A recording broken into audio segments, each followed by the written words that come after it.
കൊല്ലത്ത് ഏഴിനം ഹൈബ്രിഡ് കഞ്ചാവും LSD സ്റ്റാമ്പുമായി യുവാവ് പിടി. തിരുവനന്തപുരം വിതുരയിൽ ലഹരിക്കടിമപ്പെട്ട 19-കാരൻ അമ്മയെ ആക്രമിച്ചുവെന്ന വാർത്ത വരുന്നു. രാസലഹരിയും കഞ്ചാവുമായി യുവതി പിടിയിൽ. തൃശൂർ ചിയ്യാര സ്വദേശിനി. പാലാരിവട്ടത്ത് കഞ്ചാവുമായി 2 ഒഡീഷ സ്വദേശികൾ പിടിയിലായി. എറണാകുളം നെട്ടൂരിൽ LSD സ്റ്റാമ്പുകളുമായി യുവാവ് പിടിയിലായി. തിരുവനന്തപുരം ചാക്കയിൽ വീട്ടിനുള്ളിൽ രഹസ്യ അറകൾ നിർമ്മിച്ച് ലഹരി വസ്തുക്കൾ സൂക്ഷിച്ച് കച്ചവടം നടത്തിയിരുന്നയാൾ പിടിയിൽ.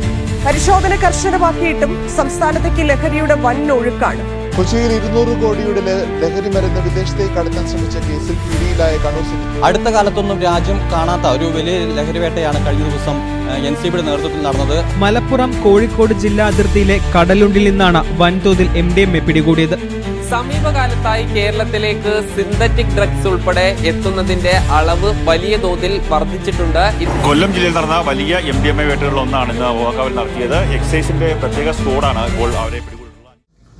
ഇന്ന് യുവാക്കളിലും കൗമാരക്കാരായിട്ടുള്ള വിദ്യാർത്ഥികളുടെ ഇടയിലും മദ്യത്തിൻ്റെയും മയക്കുമരുന്നിൻ്റെയും ഉപയോഗം ക്രമാതീതമായി വർദ്ധിച്ചുകൊണ്ടിരിക്കുകയാണ്. മാരകമായിട്ടുള്ള കെമിക്കൽ പദാർത്ഥങ്ങളാണ് ഇപ്പോൾ നമ്മുടെ തലമുറയെ വേട്ടയാടിക്കൊണ്ടിരിക്കുന്നത്.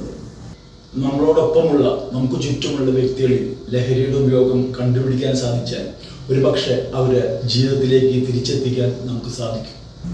Say no to drugs. സ്മാർട്ടായി നമുക്ക് കൈകോർക്കാം. ലഹരി വിമുക്ത തൃശ്ശൂരിനായി.